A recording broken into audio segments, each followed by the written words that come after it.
Welcome to the AVAIL podcast, where we dig deep and talk about the art of leadership. My name is Virgil Sierra, and today we're continuing our conversation with Lance Witt. Lance is a leader of leaders. He's pastored churches. He was on staff at Saddleback Church in California. He's the author of multiple books and the creator of Replenish, a ministry dedicated to helping people live and lead from a healthy soul. Today, we'll be listening in to part 2 of this conversation, where Lance will be touching on making ministry noble again, self-leadership, and the connection between technology and your soul. You're going to want to take notes, so lean in, leaders, and let's get started. Yeah, we are back, everybody. Another episode of the AVAIL podcast. We dig deep, we talk leadership, we talk life, we help you, we resource you, we encourage you, and we have amazing leaders as guests, including Lance Witt, who's here for part 2 of our conversation. If you didn't connect last week to the last episode, you got to go back so you can hear a little bit of what we talked about. Lance, it is great to have you. How does it feel to be on part 2 of the AVAIL podcast? Wow, I feel honored. Normally, I just get one and done, and then people won't ever have me back. So the fact that you're having me twice, I don't know if that says that I'm good or that you guys just don't have good judgment. But I'm glad to be here, brother. Hey, listen, now you can feel even more special, right? You can feel even better about yourself. But no. In all honesty, you are a great leader, Lance. We admire you. I personally have been so blessed by you, your ministry, the books you've written, the conferences you've spoken at. So, hey, in all seriousness, AVAIL listeners and viewers, if you didn't listen to part 1 of this conversation, make sure you go listen to part 1, where Lance talks a little bit about himself. And I'll see if I learned about Lance. Lance has over 4 decades of ministry leadership experience, from lead pastor in multiple churches to being on staff at Saddleback in California with Pastor Rick Warren, being part of the 40-day journey and process, which was a big part in that season, and then leading you, Lance, to open up and found and begin Replenish, which is a ministry that helps people to live and lead from a healthy soul. I love this. I love this topic. And is it okay if we just jump right into it, Lance? Yeah, let's go, man. I'm ready. So I heard you talk about at a conference, I heard you talk about how to make ministry noble again. And that caught my attention, not only the wording, but the heart behind it. Can you unpack that for us? Yeah. I've been concerned, honestly, in recent years, and certainly now coming through COVID. I think these trends were starting to happen, but COVID accelerated them. And so you just get a lot of people who lead in ministry. And let's be honest, the pressures that we feel in ministry, people in the marketplace feel them also. It's not unique to us, but I live in that world of ministry leaders. And so I just began to see people, really struggling, just feeling like I'm ready to throw up my hands and walk away from ministry. Wow. And, Barna has been doing quite a bit of research in the last 2 or 3 years. They've been every few months kind of surveying pastors. And, first it was like 29%. In 2021 that said, in the last year, I have seriously thought about walking away from ministry.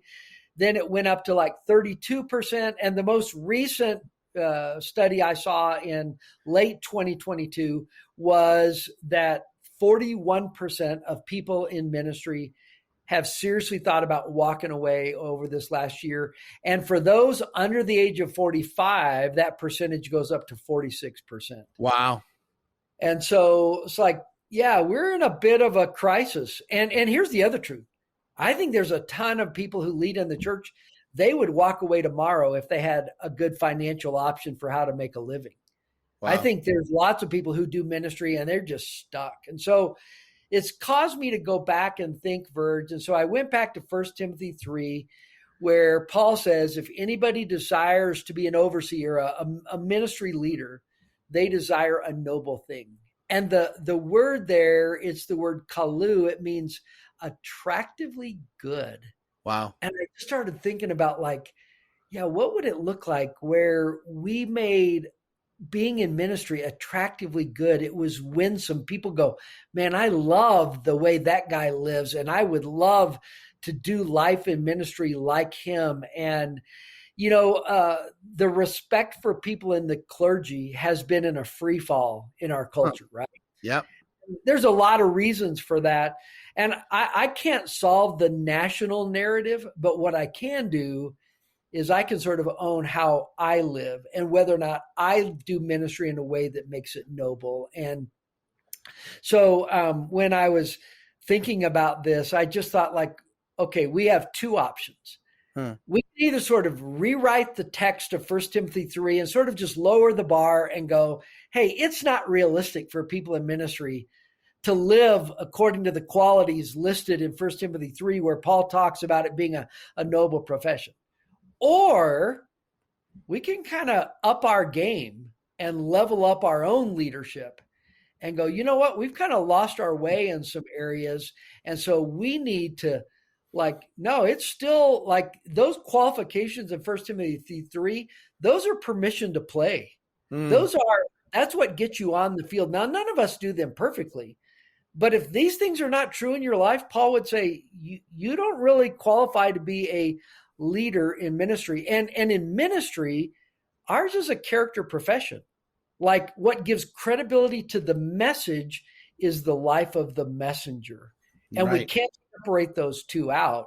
And so I think the calling has to stay the same. The bar has to stay high for people in ministry.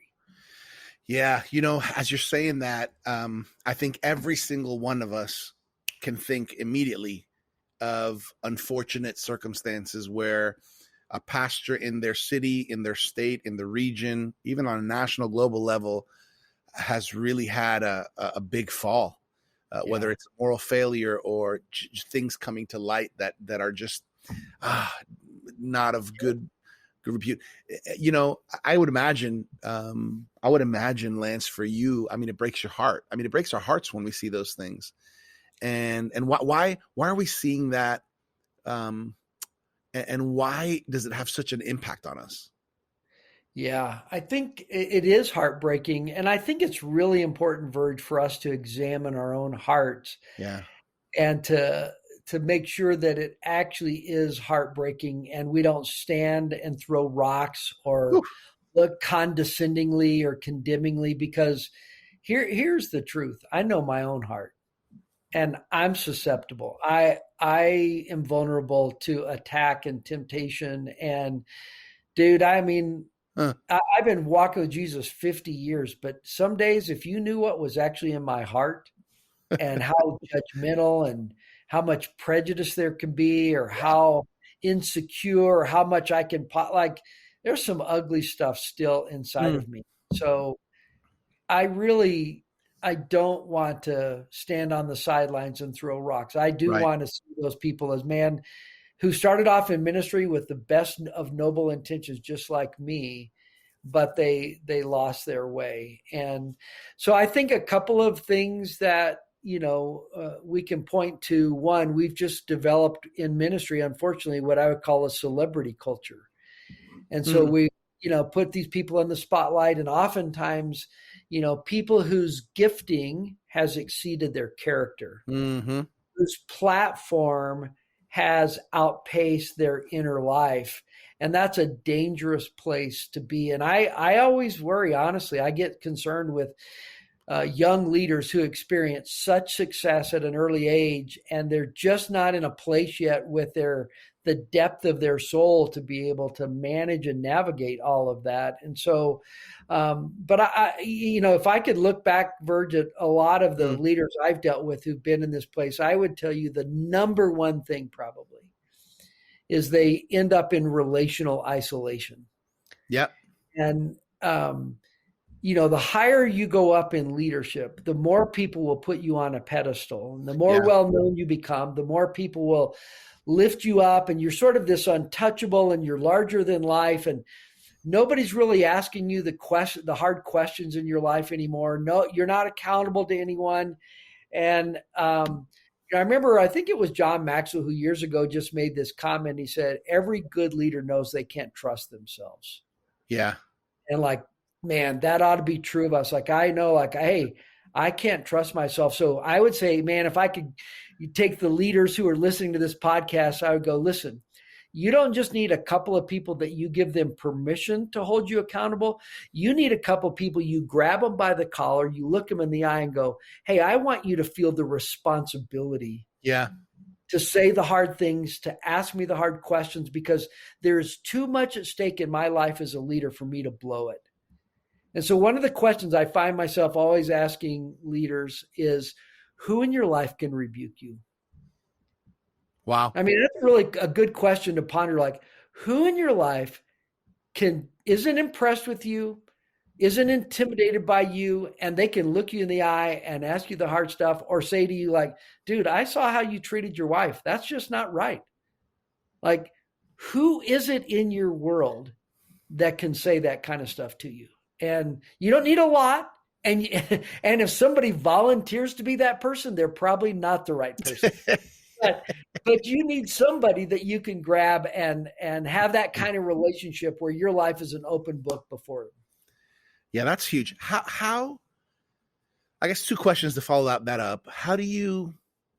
What are some qualities and characteristics in the person that you want to grab by the collar and say, hey, I need you in this role.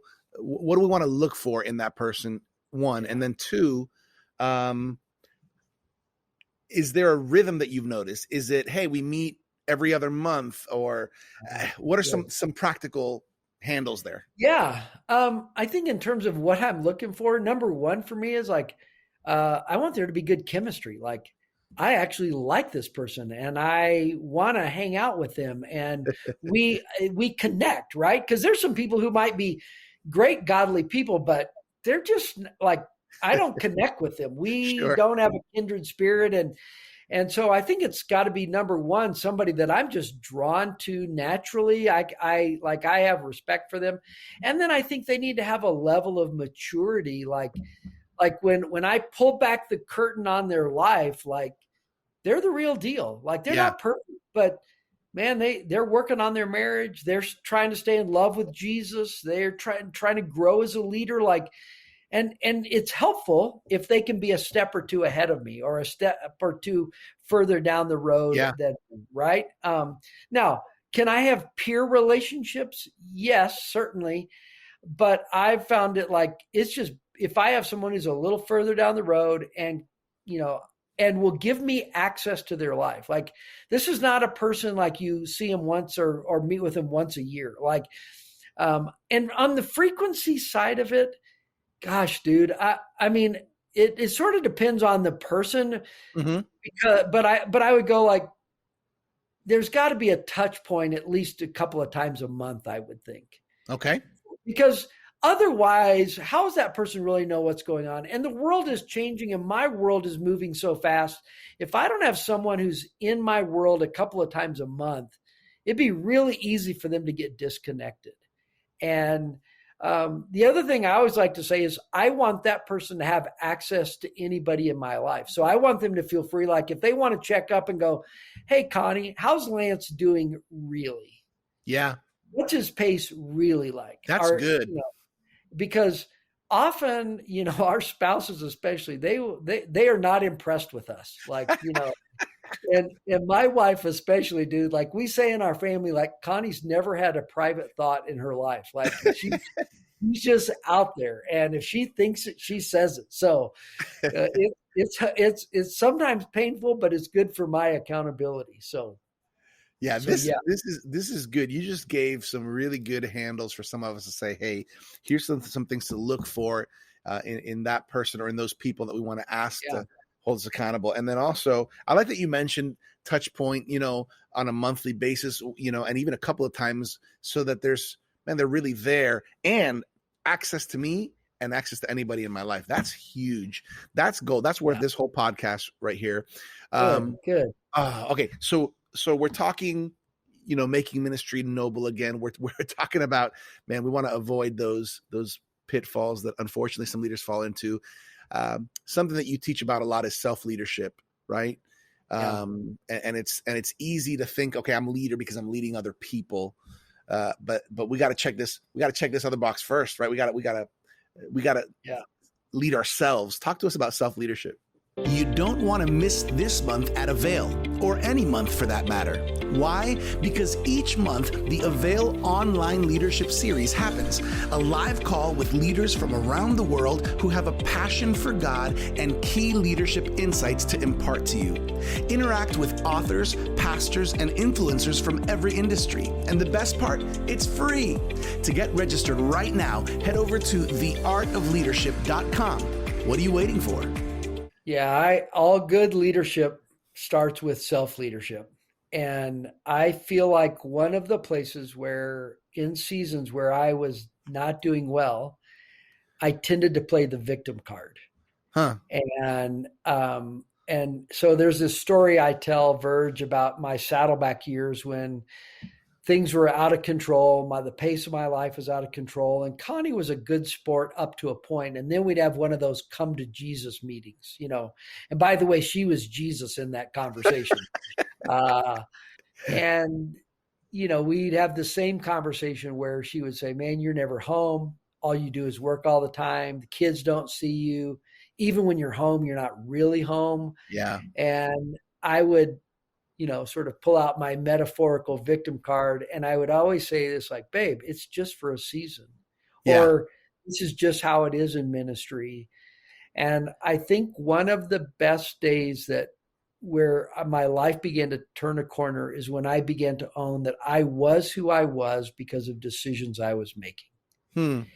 And, Henry Clout has this great statement that I use a lot where he says, you are ridiculously in charge of your life.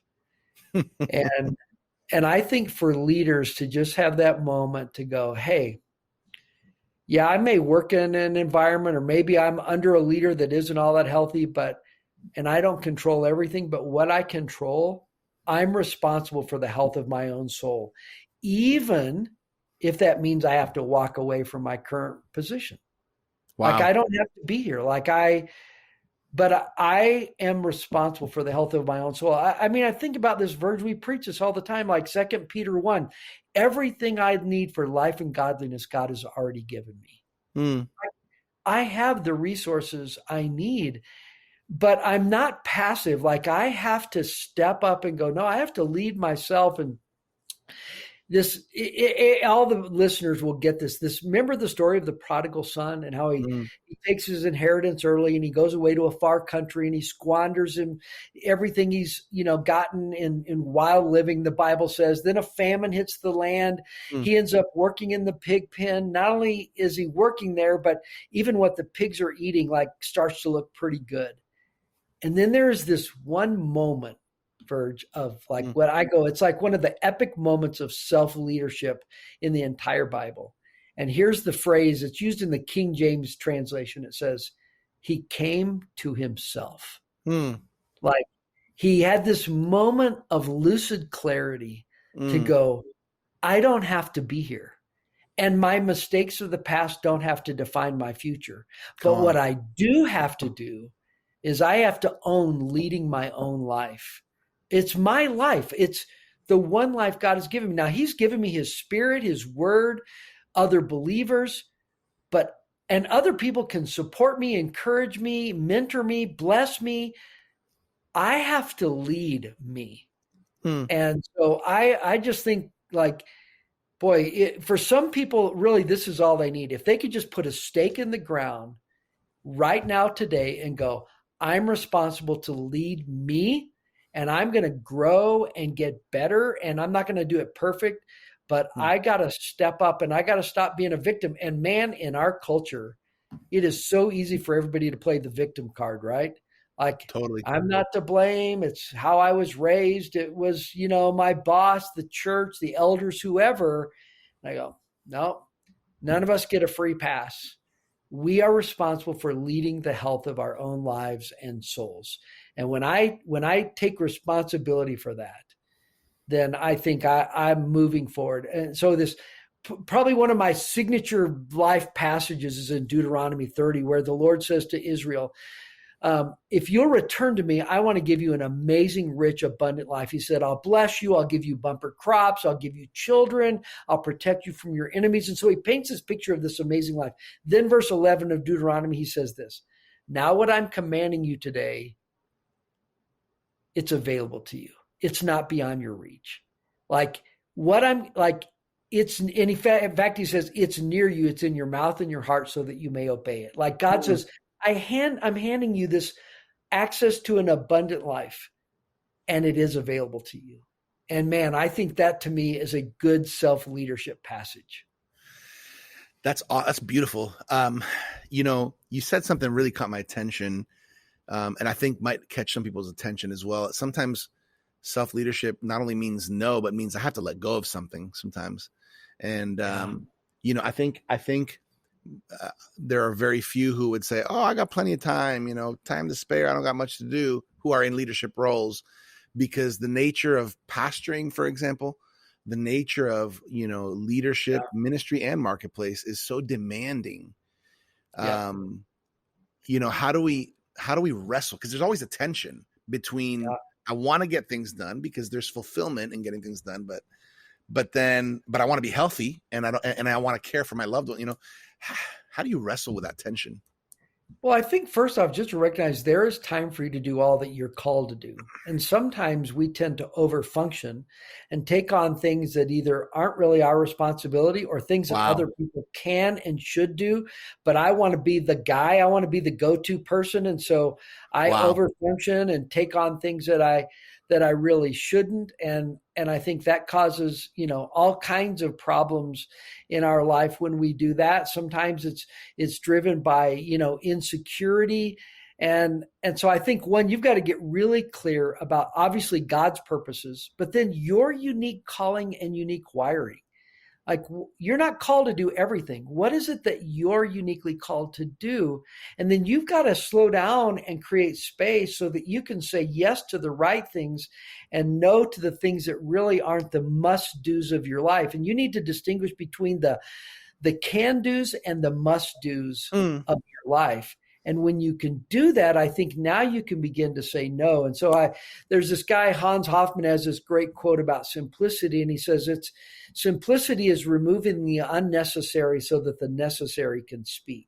It's getting rid of the clutter and saying no to the things that are not really my calling. And here's what I've noticed, Virg. I think this is a good warning for everybody who's listening, that when you begin to lead yourself and take control of your life, and you stop being a people pleaser and doing everything everybody asks you to do, not everybody's going to like it.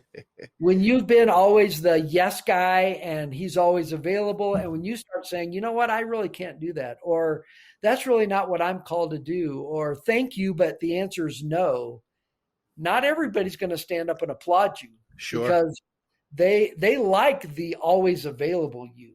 And so, but this is where you have to do the hard internal work of, it's not their life, it's your life. Yeah. It's your calling. And you've got to be obedient and differentiate yourself from like, hey, I love you and I want to be a part of something that matters, but what you think of me is not going to determine my course of action.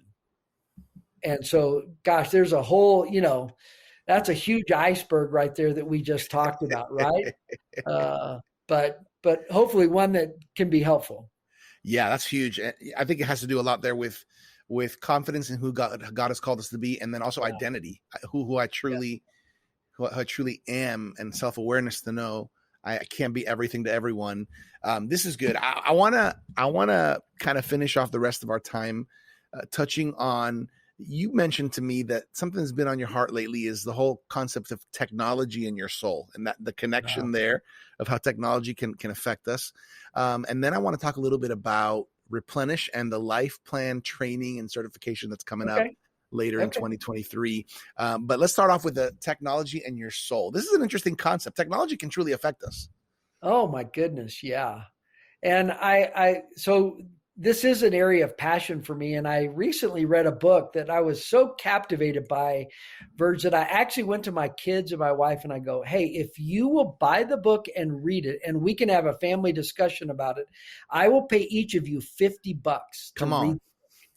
And so I've had several people I've told that story to have offered to become one of my kids if I would pay them to read books. But they all did. And we had a great family conversation about it. The name of the book is called Stolen Focus.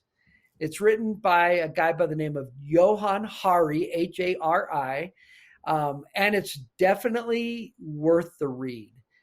But and there's also the book Digital Minimalism, which I would highly recommend. There's another book that is more background related, but I would highly recommend, called Amusing Ourselves to Death by Neil Postman. It's a fantastic read. But one of the things is I'm trying to help people like pay attention to their soul, slow down. One of the things that keeps our attention divided and distracted is our technology, right? So if you think about having a healthy soul means being able to be at rest, being able to focus, pray, meditate, be silent, practice Sabbath, the number one enemy probably for most of us in that is our technology and our smartphone. Wow. Like we can't sit alone. We can't go, when I have 30 seconds of dead time, what do? I just reach for my phone, right? I begin to scroll, or I check text messages or emails, right? And so there's a great saying by a French woman. Her name was Simone Weil, and she died at the age of 33, but she had a profound impact on the culture at that time because of her commitment to prayer. But one of her famous sayings, they actually put it on a postage stamp, and it says this: attention is the only faculty of the soul that gives you access to God. Wow. Attention is the only faculty of the soul that gives you access to God. So that if you're going to have a deep connection to God, you have to learn how to pay attention. And what is it that keeps you from paying attention in your life?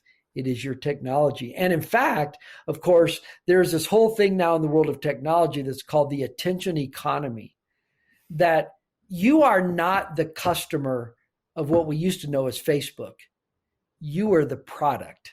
Wow. You're not the customer. It's the 1,000 advertisers. And like the guy says, he says, you can try to fight off the temptation and try to discipline yourself. But on the other side of your screen is 1,000 engineers who their full-time job is to figure out how to get you to give 2 more seconds to your phone. And, so again, there's so much data around this now. And now we know, neuroscientists have this saying that neurons that fire together wire together. And so as you constantly stimulate your brain and the neurons in your brain around technology, you are literally, physically, chemically, biologically rewiring your brain to expect constant stimulation.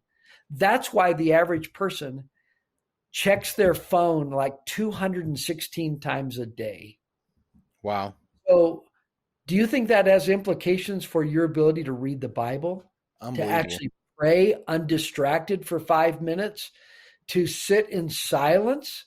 I mean, the implications on the health of your soul with your technology are huge. And so, and again, I would go, hey, this is a long battle. Our technology is not going to go away. But I think you and your family should have a discussion around what are 2 or 3 steps we can take to better manage the technology in our lives.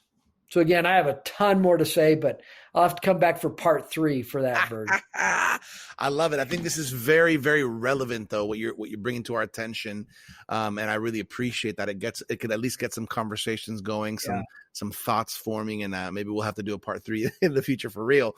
Awesome. I want to finish off our time just talking a little bit about at Replenish. You have a lot of resources on your website, replenish.net. But there's something special coming up. I think it's the first of its kind. Talk to us about what's coming. Yeah. So like 20 years ago, when I went to Saddleback, they paid for me to go and spend 2 days with this guy named Tom Patterson. And I got my own life plan done by Tom. He had kind of invented the process, if you will. Well, then I got trained about 15 years ago. And since that time, I've been doing life plans for leaders. But I've also learned a lot, especially in this area of soul care and how to do a life plan in a way that is more God-centered and has a soul care kind of focus on it. And so I am ready at this point to kind of unveil sort of the first Replenish Life Plan training, where I'm going to begin to train other people how to do life plans. And so I've kind of got my own process that I've been working on. And so we're going to limit it to 20 people. This first one, it'll be here in Colorado, September 26 and 27. And you'll be able to go to replenish.net. On the homepage. There'll be information there that you can check out and find out information if you're interested in either one, just getting a life plan, or two, you would love to go, man, I could see myself sitting down and facilitating this in the lives of other people. There'll be some information there about how you can access that. That's great. So you heard it, everybody. This is the first official Replenish Life Plan training and certification. It's going to happen in Colorado, September 26 and 27. For all the information, you can go to replenish.net. I'm assuming, Lance, that if all goes well, there may be more of these in the future. Oh, yeah. Yeah, we've already got a round 2 scheduled in April of 2024 because there's been this pent up interest from people in ministry to get trained. And so I feel like, we're going to have to close off registration pretty early and just plan for the next one. So yeah, there's already a round 2 in play. Love it. Hey, everybody, here at AVAIL, our heart is to put resources in your hand to connect you with leaders who can help you, encourage you, equip you, and resource you. And Lance Witt is one of those leaders. Check out replenish.net for more on Lance, including his books. We've talked about Your One Life. High Impact Teams is a great book for pastors and leaders. And of course, Replenish. As we close off, I want to mention real quick to our audience about the AVAIL Journal. AVAIL Journal, this is our quarterly leadership magazine. If you're not getting it, the first year is on us. We'll give you for free an annual subscription to the AVAIL Journal. Just go to availjournal.com. As you can see, if you're watching the video, this is full color. This is quality. It's so good you don't want to throw it away. That's the AVAIL Journal. Lance, having leadership resources help you on your journey, right? Oh man, absolutely. Every leader is a learner. And so you got to keep growing, man. Yeah. What do you want to leave on everybody's hearts today after this talk here? I think I want to take us back, Ferge, to just this whole idea of it all starts with how you live, and how you live depends on winning the battle of the daily, right? Every day matters. And I think sometimes in our culture, we just want to, we want to have epic influence. We want to have, 1 million followers and all of that. And I go, hey, instead of worrying about being so great or epic or world changing or whatever, how about if you just win the battle of today? Make good.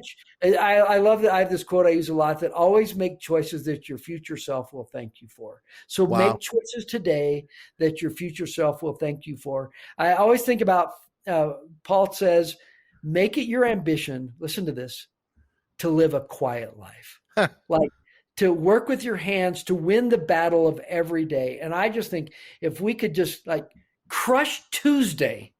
Come on. That's the place we start. That's where good self-leadership. We want to make ministry noble again. It starts with win the battle of the daily.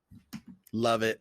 Love it. Love it. Love it. Lance, on behalf of Dr. Sam Chand, Martijn van Tilborg, our AVAIL team, we thank you, brother, and we honor you for your leadership, for your investment in the kingdom, and for helping so many pastors and leaders with what you do day in, day out. We appreciate you. Thank you, my friend. I always appreciate you and love getting to do this with you. It really is an honor, and I'm blessed. Thank you. What an honor. Hey, AVAIL audience, we love you. We're thankful for you.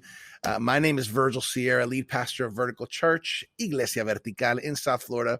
We are one church, 2 languages, and I'm your host for these weekly leadership podcasts that come out on AVAIL, where we want to help you dig deep in the art of leadership.